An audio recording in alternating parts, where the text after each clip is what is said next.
So, Patrick, given how much you put into developing this Honda turbo engine in 84, of course, Keke Rosberg winning in Dallas that year, then the big successes come in 85, 86, 87, you're winning championships for them.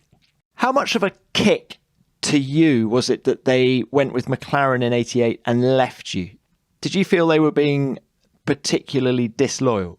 Yes, I did, but in the competitive world of Formula One motor racing, you don't sulk, when you're presented with a new situation. And I would sit down with Frank and we'd talk it through and we'd make our decisions. But you've got to remember that they also provided Lotus with engines in 1986 and 7, I think. They were understandably very enamored with Ayrton Senna.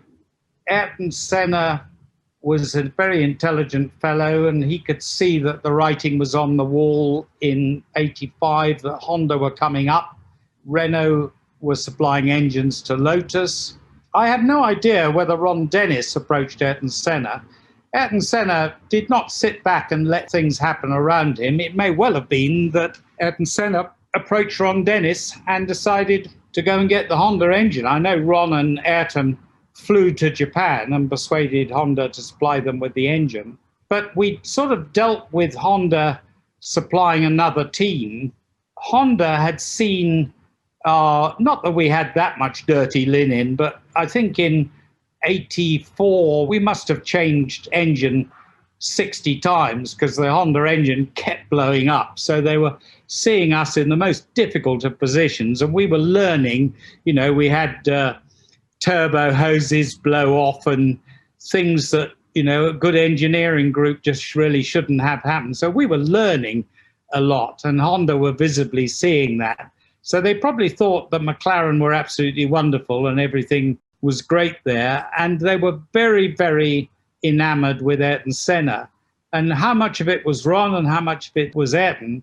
But the idea of putting together the super team with Alain Prost, who you've got to remember was king then, and Ayrton Senna and the Honda engine and McLaren, obviously they presented themselves beautifully, which was very much down to Ron. So it was the sort of super team of super teams.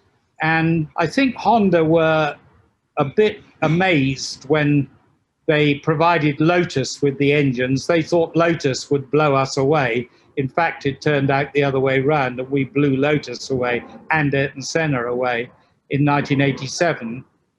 But we won not only the Constructors' Championship in 87 by a very large amount, but we were first and second in the Drivers' Championship. So to be told we weren't told by Honda that they wouldn't provide us with engines. They told us keep Nelson Piquet, lose Nigel Mansell, and take on Satoru Nakajima from Lotus because they weren't going to supply Lotus. And Frank and I sat down and I think we said, well, we're not going to play second fiddle to McLaren. We competed with McLaren through the Cosworth days and generally I think we beat them. And to have McLaren with the Honda engine that we had gone through a lot of pain with Alain Prost and Ayrton Senna, we could see, and with us, with Nelson Piquet, and who was, very good, but with Nakajima, who was not really quite in the same class, we knew we couldn't beat McLaren with that thing. So we said, no, thank you. But they offered us to carry on, but as second fiddle, and Frank and I did not want to play second fiddle.